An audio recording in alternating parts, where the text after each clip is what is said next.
அனைவருக்கும் வணக்கம். நாம் இன்றைய இந்த பதிவிலே உத்தமமான குரு ஒருவரை தேர்ந்தெடுத்து அவரிடத்திலே தன்னை சரணாகதி செய்து கொண்டு விட்ட ஒரு சீடன் மானசீகமாக அவரை நம்பி இருக்கக்கூடிய அந்த சீடன் தன்னுடைய உலக தேவைகளுக்காக சதா சர்வ காலமும் எதையாவது கேட்டு பிரார்த்தித்து கொண்டே இருப்பது சரியா? குருவிடம் எதை கேட்கலாம், எதை கேட்கக்கூடாது? குருவிடம் கேட்டால் கிடைக்குமா? அல்லது குரு நாம் கேட்டது சரியில்லை என்று மறுத்து விடுவாரா? இந்த உலக வாழ்க்கையிலே நமக்கு ஏற்படக்கூடிய இன்ப துன்பங்களுக்கு நாம் மட்டுமே கர்த்தாவா? குரு இதிலே எந்த வகையிலாவது நமக்கு உதவிக்கரம் நீட்டுவாரா என்பதான ஐயங்கள் நம்மில் பலருக்கு எழுவது என்பது வாடிக்கை. ஒரு உத்தம குரு என்பவர் தாயை விட மேலான பரிவு கொண்டவராக இருக்கிறார். ஒரு உத்தம சத்குருவை சரணடைந்துவிட்ட ஒரு சீடன் குருவின் நினைவாகவே இருக்கிறான்.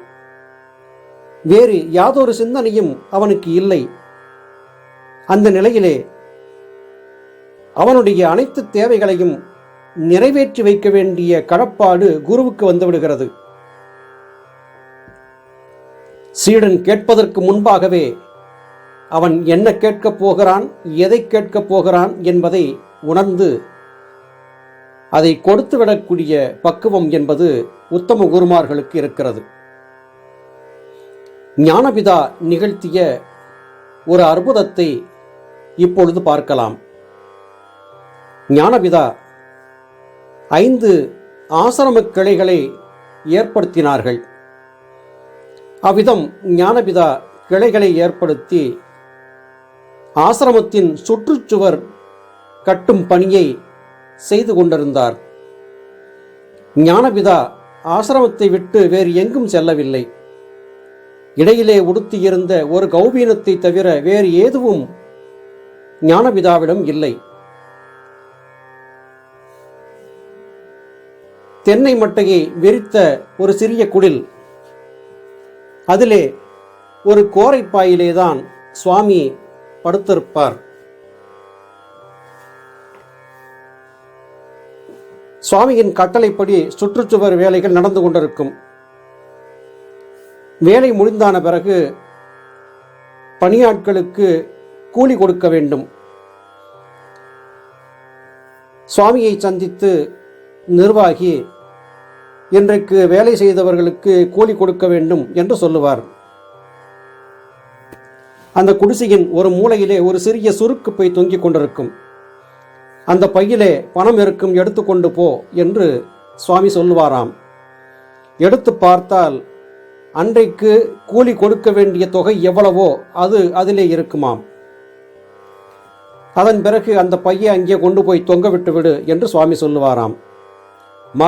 மறுநாளும் அதற்கு அடுத்த நாளும் அன்றைக்கு கூலி கொடுப்பதற்கு எவ்வளவு தொகை தேவையோ அந்த தொகை அந்த சுருக்கு பையிலே இருப்பதை பார்த்து அதிசயித்திருக்கிறார்கள். அடுத்து என்ன தேவை, என்ன நடக்கப் போகிறது என்பதை முன்கூட்டியே அறிந்து நிறைவேற்றி வைத்தவர் ஞானபிதா. ஒரு தாய் தன் குழந்தையிடத்திலே செலுத்தக்கூடிய அன்பிலே எப்பொழுதுமே குறை இருக்காது. அதுபோல குருமார்கள் தங்களுடைய சீடர்கள் மீது செலுத்தக்கூடிய அன்பிலே, கருணையிலே எள்ளளவும் குறைவு இருக்காது. மாணிக்கவாசகர் பெருமான் குருந்தை மரத்தடியிலே குருவாக வந்திருந்து ஈசனே ஞானத்தை உபதேசிக்க பெற்ற பாக்கியவான். அவர் திருவாசகத்திலே பிடித்த 10 என்கிற தொகுப்பிலே பாடி அருளி இருக்கக்கூடிய ஒரு பாடல், பால் நினைந்து ஊட்டும் தாயினும் சாலப் பறிந்து நீ பாவியேனுடைய ஊனினை ஒருக்கி உள்வொளி பெருக்கி உழப்புகிலா ஆனந்தமாய தேனினைச் சொரிந்து புறம் புறம் திரிந்த செல்வமே சிவபெருமானே, யான் உனை தொடர்ந்து சிக்கனப் பிடித்தேன், எங்கு எழுந்தருளுவது இனியே என்று பாடியிருக்கிறார்கள். இங்கே மாணிக்கவாசகர் பெருமான் பால் நினைந்தூட்டும் தாயினும் சாலப் பரிந்து ஓடோடியும் வந்து உதவக்கூடிய கருணை ஈசனுடையது என்று வியந்து போற்றி பாராட்டுகிறார்.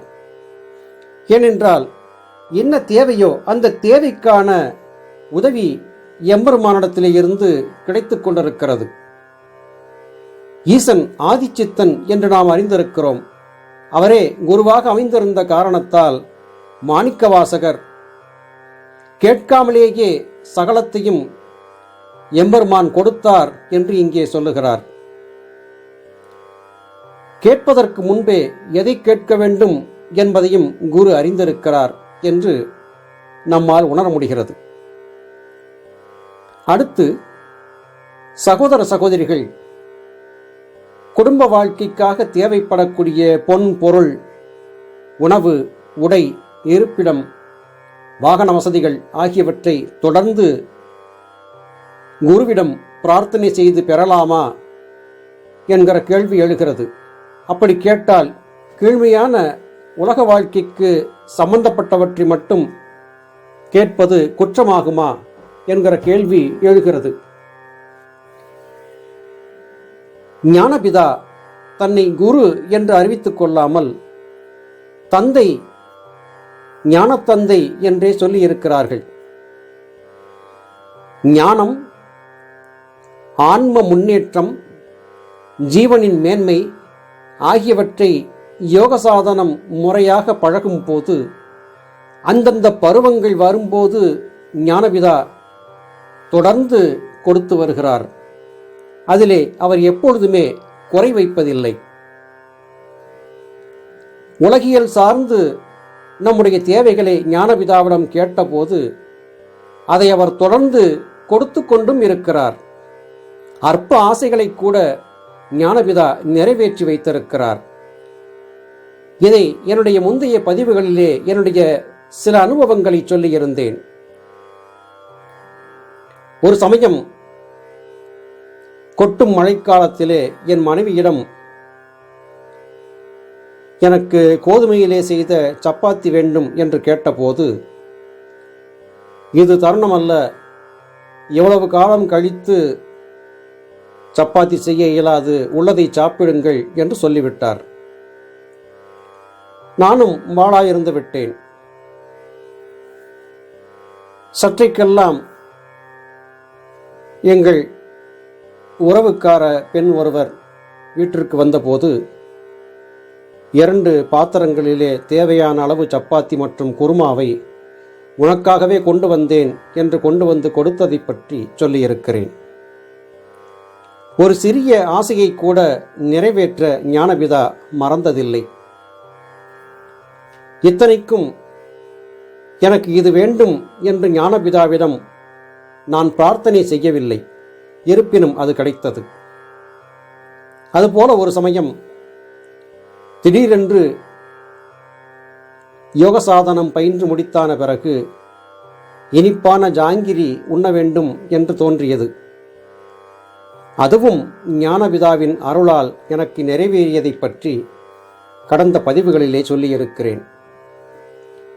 இதை எதற்காக சொல்லுகிறேன் என்றால், ஞானபிதா யாவற்றையும் அறிவார். நம்முடைய எண்ணங்களை, நம்முடைய ஆசைகளை கூட ஞானபிதா அறிந்து வைத்திருக்கிறார். இது சகல குருமார்களுக்கும் பொருந்தும். உத்தமமான மேன்மையை பெற்றிருக்கக்கூடிய அத்துணை குருமார்களுக்கும் இது பொருந்தும். அப்படி இருக்க நான் என்னுடைய தந்தையிடம் என்னுடைய தேவைகளை கேட்கிறேன். இதில் ஒன்றும் தவறில்லை. ஆனால் குழந்தை அடம்பிடித்து கேட்டாலும் நெருப்பை கூடு விளையாடுவதற்கு என்று கேட்டால் எந்த தாயோ தந்தையோ கொடுப்பதில்லை.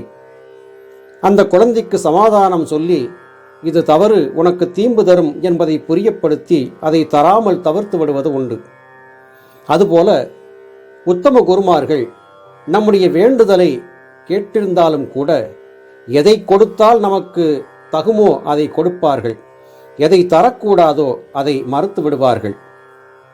பொதுவிலே ஞானபிதாவை பொறுத்தவரையிலும் கேட்காமலே கொடுக்கக்கூடிய கருணை வள்ளலாக இருக்கிறார். குருமார்களின் குணம் அதுதான். எனவே இது வேண்டும் அது வேண்டும் என்று தொடர்ச்சியாக அடம்பிடித்து கேட்டு பெறுவதைக் காட்டிலும் ஞானபிதாவை சரணடைந்துவிட்டு வெறுமனே ஒரு குழந்தையைப் போல இருப்பது நலமாகும். அப்பொழுது நமக்கு எது தேவை என்பதை கண்டறிந்து நிறைவேற்றக்கூடிய இடத்திற்கு ஞானபிதா வந்து விடுவார்கள். உத்தம குருமார்களின் குணம் இதுவாகவே இருக்கிறது. எனவே குருவிடம் நம்முடைய தேவைகளுக்காக பிரார்த்தனை செய்வதில் தவறில்லை. ஆனால் செய்யக்கூடிய பிரார்த்தனை நியாயமானதாக இருக்க வேண்டும் என்பதில் மட்டும் நாம் கவனமாக இருந்தால் போதுமானது. ஆனால் குருவின் கருணை நீங்கள் பிரார்த்தனை செய்யாமலே இன்றைக்கு உங்களுக்கு எது தேவையோ அதை நிச்சயமாக கொடுத்துவிடக்கூடியதாகவே இருக்கிறது என்பதை இந்த இடத்திலே சகோதர சகோதரிகளுக்கு சொல்லி, உண்மையான சரணாகதியோடு இருந்து யோகம் பயின்று வாருங்கள். உங்களுடைய அத்தனை ஆசை அபிலாஷைகளையும் ஞானபிதா நிச்சயம் நிறைவேற்றி தருவார் என்பதை சொல்லி இன்றைய இந்த பதிவை நிறைவு செய்கிறேன். மீண்டும் மற்றொரு பதிவிலே உங்களை சந்திக்கிறேன். அதுவரையிலும் நன்றி, வணக்கம்.